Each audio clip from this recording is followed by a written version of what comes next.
Bonjour à toutes et à tous et bienvenue sur Mosaïque Cristal. On regarde tout de suite les titres du journal. Des tests salivaires ont été réalisés à l'école Robert Schuman de Sarralbe. 172 élèves se sont fait tester. Le dépistage n'est pas obligatoire. Les résultats sont envoyés aux parents par mail dans les 24 heures. Ils devront ensuite être transmis à l'établissement scolaire. Un drame s'est déroulé ce dimanche à Folchwiller. Un homme a retenu son ex-compagne en otage. Les deux enfants ont pu donner l'alerte, mais malgré l'intervention des forces de l'ordre, l'issue a été tragique. Les deux personnes ont été retrouvées mortes dans le logement. En 2018, le jeune Marvin a été victime d'un accident sur son lieu de travail. Après une hospitalisation dans un hôpital sarrois, il a été transféré au Auberg. Aujourd'hui, le combat continue. Il est rentré à la maison et c'est Manuel, sa maman, qui s'occupe de lui à plein temps. Les travaux de rénovation et d'agrandissement des cinémas forums de Sarreguemines viennent de s'achever. Une 9e salle de 130 places a été créée et le hall a doublé sa surface. Il reste encore quelques finitions à effectuer et à installer l'enseigne sur la façade. L'interruption volontaire de grossesse est légalisée depuis 1975. Depuis 2017, sa prise en charge a évolué. Les sages-femmes ont trouvé leur place dans l'équipe. Elles reçoivent les femmes jusqu'à 9 semaines de grossesse. Et ensuite, ce sont les gynécologues qui s'en occupent. L'Union motocycliste bichoise a organisé 2 week-ends pour former des futurs moniteurs avec la Ligue motocycliste du Grand Est. 10 jeunes, dont 5 de l'UMB, ont participé aux différents ateliers mis en place. Le pub McLaren's de Sarreguemines a reçu le groupe après la sieste pour enregistrer un concert en vidéo qui sera diffusé sur Facebook ce mercredi à l'occasion de la Saint-Patrick.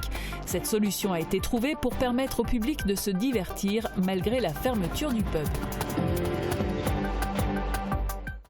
L'information est tombée hier en fin d'après-midi. Le vaccin AstraZeneca est suspendu en France pour au moins 48 heures et ce, jusqu'à nouvel ordre. Plusieurs pays européens ont déjà suspendu les doses depuis plusieurs jours. Ce vaccin est suspecté de provoquer des problèmes sanguins chez certaines personnes vaccinées, mais rien n'indique pour l'heure un lien de cause à effet avec cette vaccination. L'OMS se penche actuellement sur la question et l'Agence européenne du médicament doit donner son avis ce jeudi pour savoir si la vaccination pourra se poursuivre avec ce vaccin. Après les vaccins, on passe au dépistage. Depuis le 8 mars, les tests salivaires sont déployés dans les écoles de l'Académie Nancy-Metz. Ils concernent les écoles maternelles et élémentaires. Et hier matin, c'était au tour des élèves de l'école Robert Schuman de Sarralbe de se faire tester. Comment s'est organisé l'établissement scolaire? Marie-Morgane Lorenz et Lucas Planavergne se sont rendus sur place. On va accélérer un petit peu le phénomène de salive. Je vais vous demander de placer vos dents l'une contre l'autre, la mâchoire du dessus sur celle du dessous. Et vous faites des petits mouvements de va-et-vient avec votre langue. Le personnel du laboratoire Espace Bio de Sarralbe donne les consignes aux élèves. Si le test salivaire est jugé moins contraignant que le test nasopharyngé pour les enfants, il n'en reste pas moins technique. Pour l'effectuer, les élèves doivent déposer 1 millilitre de salive dans un tube. Il faut encore un tout petit peu, il faut aller jusqu'au trait. Ça va, il faut juste faire le mouvement qu'elle nous dit de faire. Et après, faut bien, elle a dit, il ne faut pas trop coller les lèvres contre le tube, mais il faut quand même essayer d'être le plus proche. On met la langue en avant et en arrière et la salive elle vient. Ou alors on masse derrière les oreilles. Pour les enfants qui ont plus de mal, le personnel peut les aider en insérant une pipette pour stimuler les glandes salivaires. Ces tests ne sont pas obligatoires, les parents doivent donner leur accord. À l'école Robert Schuman de Sarralbe, 172 élèves sur 245 ont été testés. À noter que l'équipe pédagogique a également pu être testée. Nous visions effectivement ce nombre-là, donc un peu plus de la moitié de l'effectif de l'école. Le but donc de ces tests, c'est de casser la chaîne et donc de trouver les cas asymptomatiques. Les résultats arrivent sous 24 heures dans la boîte mail des parents d'élèves. Ils devront ensuite informer l'établissement du résultat. Si des élèves sont positifs au virus, la cellule Covid de l'Éducation nationale sera contactée pour mettre en place un protocole. Lorsque 3 cas sont détectés dans une même classe, elle sera fermée. Par contre, s'il s'agit d'un variant, un seul cas suffira pour la fermer. Si c'est un variant anglais, les enfants seront à la maison à partir du dernier cas contact 7 jours. Et si c'est un cas africain, ils seront à la maison plus de 10 jours. Les élèves de l'école maternelle Robert Schuman et de l'école élémentaire de Rech sont les prochains à pouvoir se faire tester. Il en faut encore un petit peu. On passe à un fait divers qui a fait trembler la commune de Folchwiller ce dimanche. Un homme de 58 ans s'était retranché dans le domicile de son ex-compagne qu'il retenait en otage. Il revendiquait la reprise de la vie commune. Les 2 enfants séquestrés, eux aussi, ont réussi à alerter les gendarmes. Malgré l'intervention du GIGN, les forces de l'ordre n'ont pas pu empêcher la fin tragique de cette séquestration. Reportage de Jessica Petragallo et Léo Le Calvez. C'est une prise d'otage qui se termine tragiquement.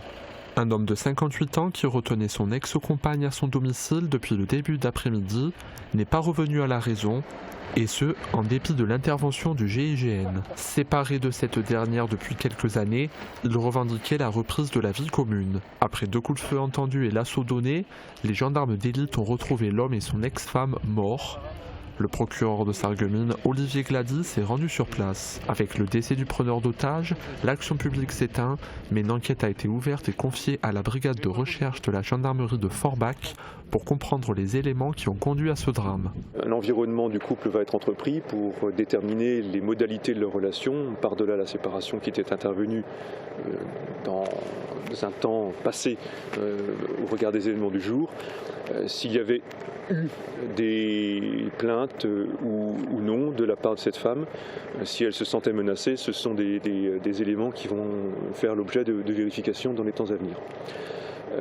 J'indiquerai par ailleurs que les enfants du couple ont d'abord été pris en charge par le médecin du groupe du GIGN qui est intervenu avant d'être confiés à la médecine civile dans un hôpital local. L'individu était armé mais n'avait pas d'antécédent judiciaire. L'infraction retenue est l'homicide aggravé avec comme scénario privilégié, selon le procureur, un féminicide sur fond de séparation conjugale suivi d'un suicide. Les 2 enfants ont été pris en charge par un médecin du GIGN. Ce drame vient s'ajouter au 21e autre féminicide depuis le début de l'année, selon l'association Nous Toutes. Pour rappel, en 2020, 90 femmes ont été tuées par leurs compagnons ou ex-compagnons. Un terrible drame qui laisse désormais 2 orphelines derrière lui. Leur maman travaillait à la mairie de la commune de Folchwiller depuis plusieurs années. Ses collègues ont donc créé une cagnotte sur le site Litchi pour soutenir ses enfants. Déjà 5 000 € ont été récoltés. Retour sur un autre drame maintenant. Souvenez-vous, en 2018, le jeune Marvin a été victime d'un accident sur son lieu de travail. Il avait été hospitalisé dans un hôpital sarrois avant d'être transféré au Auberg de Sarreguemines. Aujourd'hui, sa maman l'a ramené à la maison pour être au plus proche de lui en cas de besoin. C'est le combat d'une mère qui continue, mais surtout le combat de Marvin entre bonheur et problème. Reportage. Tu vois maman? Tu vois papa? Papa. Voici à quoi ressemble le quotidien de Marvin, 23 ans, et de sa maman Manuelle. Depuis que son fils n'est plus hospitalisé par manque de place dans un service de rééducation, c'est elle qui s'occupe de Marvin à plein temps. Elle s'est aménagé une chambre dans le salon pour être à côté de lui en cas de besoin. Elle peut également compter sur l'aide des personnels soignants à domicile. Lui, un cas aussi lourd, on va dire, c'est la première fois que j'en avais un comme ça. Il faut quand même prendre beaucoup plus de temps qu'avec d'autres patients. Il a besoin de beaucoup de soins. Pour moi, je trouve que s'il serait en centre de rééducation, par exemple, même si ça serait juste une semaine dans le mois ou quelque chose comme ça serait déjà bénéfique pour lui, quoi. Parce qu'il a, comme dit, il a besoin de beaucoup plus qu'1 heure de kiné par jour, quoi. En février 2020, Manuel avait lancé une cagnotte pour pouvoir envoyer son fils suivre un traitement neurologique à Istanbul, en Turquie. Coût total de l'opération, 84 000 € contre 200 000 € en France. La somme a été atteinte, mais le voyage est tombé à l'eau à cause de la crise sanitaire. C'était prévu qu'on aille en Turquie pour faire des injections cellules souches pour Marvin. Du coup, ça a été annulé vu ce Covid. Mais la somme est toujours en Turquie. Je l'ai envoyée chez le frère de mon compagnon qui garde cette somme parce que c'est lui qui aurait payé le reste de la totalité. Du coup, en attendant, on va rester encore sur ce projet. Mais quand on pourra le faire, quoi. En attendant ces injections, la maman de Marvin se bat pour obtenir un autre traitement, le cannabis thérapeutique. Lorsqu'il était hospitalisé en Allemagne, il bénéficiait de ce médicament. En France, ce traitement lui a été refusé sans aucune raison valable selon elle. Autre épreuve, le procès contre l'employeur de Marvin au moment des faits. Il s'est déroulé en novembre dernier, verdict en première instance, coupable. Un soulagement pour la famille mais de courte durée car l'accusé a décidé de faire appel. La famille reste dans l'attente de la prochaine audience. La vérité, c'est on est quand même bien, je suis heureuse quand même si c'est dur. Du coup le passé je le laisse, j'oublie pas à fond parce que des fois je repense à lui comme il était avant. C'est là que ça commence à être dur. Alors j'oublie un peu, je vis au présent avec lui et comme on dit, il y a une phrase qui dit le bonheur et les problèmes, quoi. Marvin et moi, c'est notre bonheur et c'est la vie qu'on mène, quoi. Les cinémas Forum viennent d'entrer dans une nouvelle ère. Les travaux d'agrandissement et de rénovation du complexe sont à présent terminés. Il ne reste plus que quelques finitions à effectuer et le passage de la commission de sécurité. Guillaume Dumonteil a découvert ce nouvel espace. Regardez. Terminé, les longues files d'attente en extérieur qui obligeaient parfois les spectateurs à attendre plusieurs minutes dans le froid et sous la pluie avant de pouvoir entrer au cinéma. Désormais, ils patienteront à l'intérieur du complexe. Pour la première fois de leur histoire, les cinémas Forum ont connu une rénovation du hall qui a vu sa surface doubler. Vous le voyez aussi sur ces images, l'espace a également changé de couleur.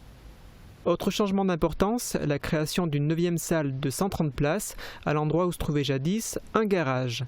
Elle bénéficie d'une sonorisation immersive qui permettra aux spectateurs d'éprouver une nouvelle sensation en étant entourés d'enceintes. Il y en a 3 fois plus que dans une salle classique. Autre nouveauté au niveau de l'image, avec une projection à l'aide d'une source laser qui permettra de bénéficier d'une image de meilleure qualité. On retrouvera également cette projection laser dans la salle 8 du complexe. En cabine, l'ensemble des serveurs de projection a été remplacé. Ils permettent déjà de projeter des films en 4K dans les salles 7, 8 et 9 et serviront à l'avenir à diffuser des films dans des nouveaux standards HFR et HDR. À l'extérieur du complexe, les façades ont également été refaites. Dans quelques semaines, l'enseigne sera installée. Coût total de l'ensemble des travaux, environ 2 100 000 €. Un nouvel écrin, mais toujours rien à l'écran. En raison de la crise du coronavirus, les cinémas restent fermés au public. Guillaume Dumonteil et Uranit Ozic ont interviewé à ce sujet le directeur des cinémas Forum. On a pu le voir dans le reportage, les travaux au cinéma sont quasiment terminés, mais malheureusement, le cinéma reste fermé depuis plusieurs mois, depuis plusieurs semaines. J'aimerais savoir, Jean-Marc Carpels, comment vous vivez cette situation et si vous avez une perspective de réouverture. Alors jusqu'à présent, on ne la vivait pas trop mal parce qu'on a été largement occupé par les travaux. Donc ça nous évitait un peu de broyer du noir par rapport à cette période de fermeture inédite, pesante. Mais il est vrai que maintenant, nous avons vraiment hâte de reproposer notre outil au public. D'autant plus que je pense qu'il y a une vraie envie de la part de notre public de redécouvrir ce lieu rénové, agrandi. Il faut que ça se passe rapidement maintenant, hein. Est-ce que cette fermeture prolongée peut avoir des conséquences financières pour votre établissement ? Alors fort heureusement, on a été aidé par l'État au niveau de mesures comme le chômage partiel, comme un fonds de compensation des pertes. On a également des mécanismes d'aide au cinéma qui ont joué leur rôle.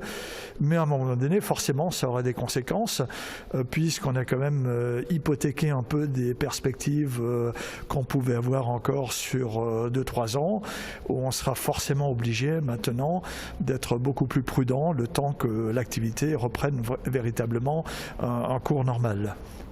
On a vu des films sortir directement sur les plateformes de streaming. Est-ce que vous ne redoutez pas que ce type de format puisse attirer davantage des gens plutôt que les salles obscures à l'avenir ?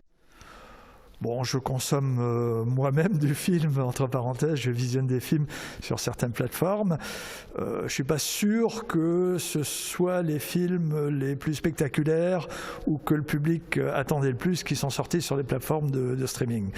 Je pense qu'il y a un stock très très important de films, par contre très attendus, à la fois blockbusters américains, films d'auteurs français, qui vont sortir dans les salles à la réouverture. Et je crois que l'attrait au niveau du public y sera, et je suis convaincu que le public aura besoin d'évasion sur grand écran et sera présent lors de la réouverture des salles. Il y a un vent de contestation aujourd'hui au niveau du cinéma français vis-à-vis du ministère de la Culture. Est-ce que vous trouvez qu'il n'en fait pas assez et que vous êtes un peu discriminé ? Je crois qu'à l'heure actuelle, non. Comme je le disais tout à l'heure, l'État a joué son rôle. Il y a eu des aides en notre faveur. À l'heure actuelle, ce qui est le plus dur à vivre, c'est le manque de perspective.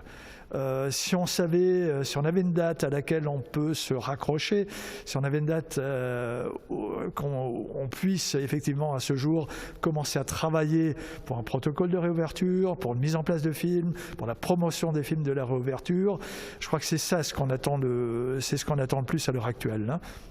Merci Jean-Marc Arpels d'avoir répondu à nos questions et on espère pouvoir vous revoir pour pouvoir parler un jour, peut-être rapidement, on l'espère, pour parler de la réouverture des cinémas. De films.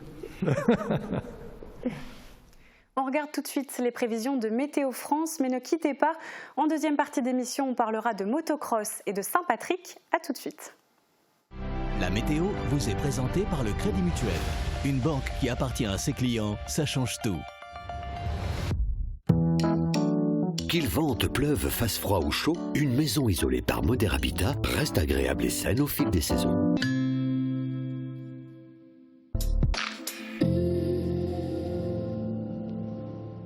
Bonjour tout le monde, lorsque le ciel est gris et couvert comme ça, on se demande parfois s'il ne va pas finir par nous tomber sur la tête. Eh bien pour le savoir, il suffit de regarder les nuages. Le plus souvent, les nuages de pluie ou de neige sont des nimbostratus. On pense souvent à tort que ce sont des cumulonimbus, mais en réalité, un cumulonimbus, c'est ça. C'est le nuage le plus grand, le plus haut et le plus dangereux. C'est lui qui est responsable des orages, des grosses pluies ou encore des vents violents. Il peut aller de 5 à 15 km et contenir jusqu'à 3 millions de litres. Alors autant vous dire qu'il vaut mieux pas le croiser. Mais rassurez-vous, pour demain, ce ne seront que des petites averses qui tomberont le matin. Une amélioration se dessine en cours d'après-midi et de belles éclaircies sont attendues. Côté température, les minimales iront de -2 à -1 degré et les maximales de 5 à 8 degrés. Demain, nous fêtons la Saint-Patrick et il fera jour de 6h39 à 18h39. Passez tous encore une belle journée et à très vite. Merci d'avoir suivi la météo avec le Crédit Mutuel. Une banque qui appartient à ses clients, ça change tout. Chez Cuisine Schmidt Sarreguemines, jusqu'au 31 mars, place aux offres lumineuses. Pour une cuisine équipée ou un dressing sur mesure, l'éclairage vous est offert. Nous vous offrons aussi jusqu'à 1 000 € de réduction sur tous vos projets. Et en ce moment, tentez de remporter un lot d'une valeur de 505 € en participant au jeu concours sur notre page Facebook. Un décor cosy et chaleureux, une équipe sympathique, une cuisine faite de produits frais, une vue magnifique sur le golfe de Sarreguemines.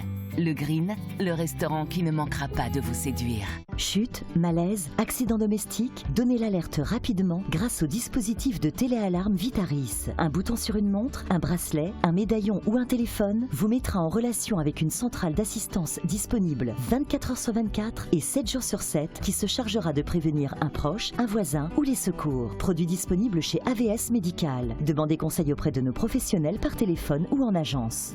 AVS Santé, notre métier, vous accompagner.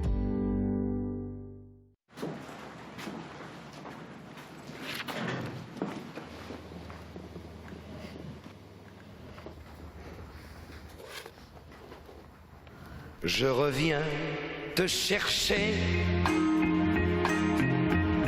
Je savais que tu m'attendais. Je savais que l'on ne pourrait se passer l'un de l'autre longtemps. Madame ? Je reviens Madame ? te chercher. Ça va ? Ça vous a pas fait trop mal ? Oh, pas du tout. Au contraire. Parce qu'on rêve tous de se retrouver, vaccinons-nous.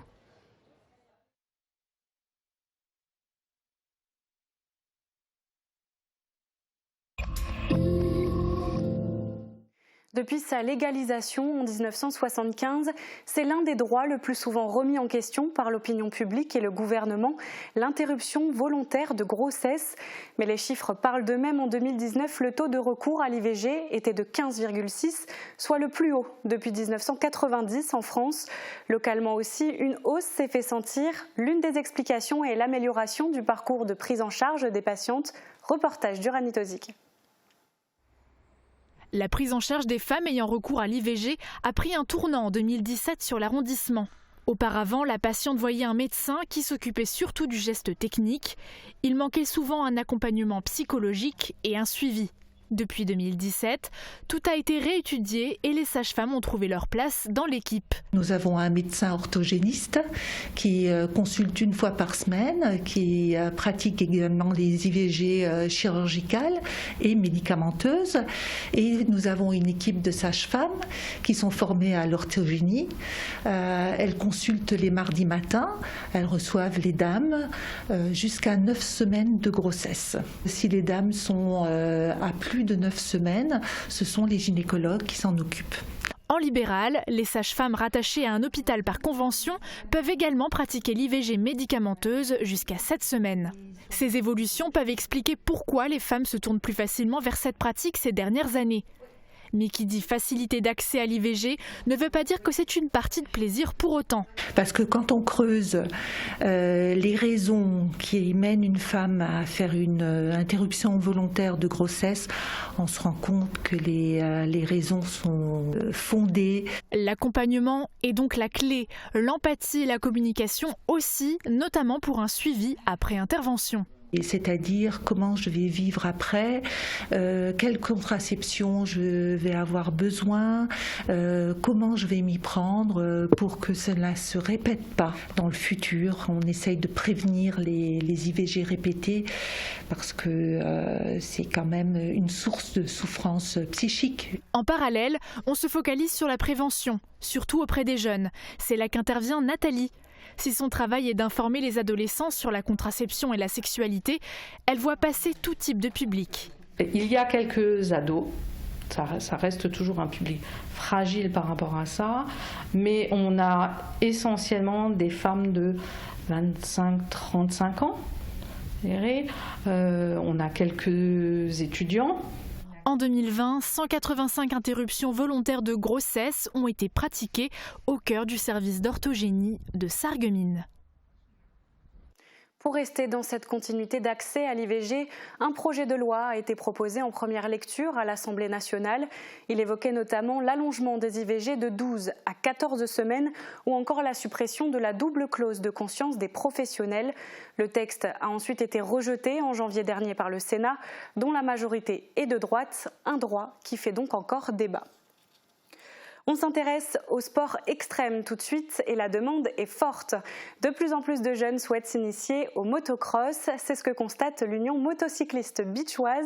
Elle a organisé avec la Ligue motocycliste du Grand Est 2 week-ends pour former de futurs moniteurs. Aux commandes de cette formation, Daniel Péan, premier Français vainqueur d'un Grand Prix lors des championnats du monde de motocross. Il a observé attentivement les apprentis animateurs. C'est un reportage de Thibaut Desmerlet. Il y a une différence entre avoir la tête dans le guidon et enseigner le motocross aux plus jeunes. Mais pour ces futurs animateurs-moniteurs, cela va de pair. Parmi ces passionnés, il y a Lisa qui souhaite devenir professeure de PS et partager ses connaissances aux tout petits. Je suis venue ici depuis 2-3 ans maintenant et voilà, c'est un club qui m'a bien accueilli et voilà, qui nous fait évoluer par exemple avec cette formation aujourd'hui. C'est ludique, il y a une bonne ambiance, on est en confiance et on apprend et c'est sympa. Robinson a commencé par venir aux séances d'initiation quand il était plus jeune. Il a intégré le comité du club de l'UM bichoise et aujourd'hui, il veut encore plus s'investir. On voit du monde, on les rend heureux, ils aiment parce que bon, la moto, il y a beaucoup de monde qui découvre et au final ça commence à s'élargir et on voit plein de gens, plein de petits repartent contents. Ils font partie des 10 apprenants venus assister aux 2 week-ends de formation pour le brevet fédéral des animateurs. À la tête de la pédagogie, Daniel Péan, grand nom du motocross français, qui est venu leur enseigner comment enseigner. C'est tout d'abord de piloter en toute sécurité mais pas seulement. L'enfant de 6 ans qui va venir apprendre la moto ne va pas connaître cet argot de pilote moto. Donc il faut lui parler avec des termes simples, des gestes, lui faire des gestes simples, et puis tout se passera bien comme ça. C'est un travail d'équipe. À tour de rôle, ils enfilent le poste d'observateur et de moniteur. Et en tant que moniteur, ils doivent créer et animer eux-mêmes leurs ateliers. Daniel Péan est à leur côté pour les évaluer. Aujourd'hui, face à la demande, il y a un manque de moniteurs. Comme nous sommes tous des bénévoles, voilà, c'est pas toujours évident de trouver les personnes qui veulent bien passer 20 jours par an sur le circuit pour aider les jeunes à découvrir la moto. Avec ses futurs animateurs, le club a pour projet d'augmenter le nombre de sessions d'initiation tous les mois.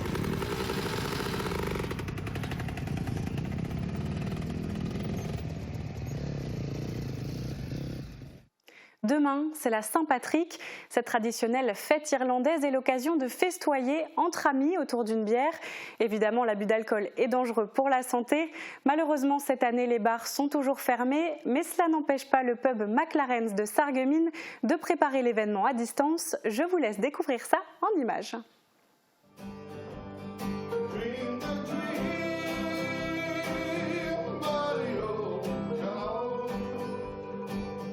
Le pub McLaren's de Sarreguemines a ouvert exceptionnellement ses portes samedi dernier. Pas de service au bar évidemment, mais l'enregistrement vidéo d'un concert pour un événement particulier. Il y a plusieurs raisons. Parce que c'est bientôt la Saint-Patrick et qu'on est obligé en tant que bar irlandais de marquer le coup. Malheureusement, tout le monde le sait, les bars sont fermés. Donc on est passé par Fabrice d'après la sieste et Lucille pour nous aider à proposer une animation le jour de la Saint-Patrick. Et notre anniversaire aussi. C'est l'anniversaire du bar. On espère juste montrer qu'on est toujours avec nos clients, qu'on pense à eux. C'est surtout ça en fait, on n'espère pas grand chose. Qu'on reste actif, qu'on attend avec impatience. Et qu'on a envie de proposer de l'animation en fait. On attend avec impatience de retrouver tout le monde aussi. En attendant de pouvoir ouvrir leurs portes au public, le pub McLaren's a prévu de diffuser ce concert sur leur page Facebook mercredi soir afin de marquer le coup pour la Saint-Patrick. C'est le groupe Après la sieste qui a eu l'honneur et le privilège de jouer sur la scène du pub, même si les deux artistes auraient préféré jouer devant un public bien présent. J'ai proposé à Gab, je dis qu'est-ce que tu fais cette année? Il avait aussi l'idée, je lui dis écoute, moi je suis partant, on fait un truc ensemble et voilà. Tout comme lui, il a besoin de montrer que le bar est toujours là et nous on a aussi également besoin de montrer que nous les artistes on est toujours là. On est toujours là et il y a cette envie de jouer, de faire la fête. Voilà. Et ça fait du bien. Ça fait du bien d'être là, quoi. On essaye de tout donner, quoi, de donner toute l'énergie qu'on a, et c'est vrai que c'est pas la même chose. On aime bien l'interactivité avec les gens. Bon là, voilà, c'est à travers un écran, mais on est là, voilà, on est là les gens. La crise sanitaire laisse pour l'instant les portes des bars et salles de spectacle closes, mais n'ayez crainte, ils se tiennent prêts pour la réouverture tant attendue. Non mais merci les gars d'avoir regardé la musique. La vidéo du concert est à retrouver ce mercredi soir sur la page Facebook du pub McLaren's. Restez connectés, apparemment ils ont d'autres surprises à vous proposer. Et moi aussi, je vous donne rendez-vous sur notre page Facebook et notre site internet. C'est la fin de cette émission. Merci de nous avoir suivis. Prenez soin de vous.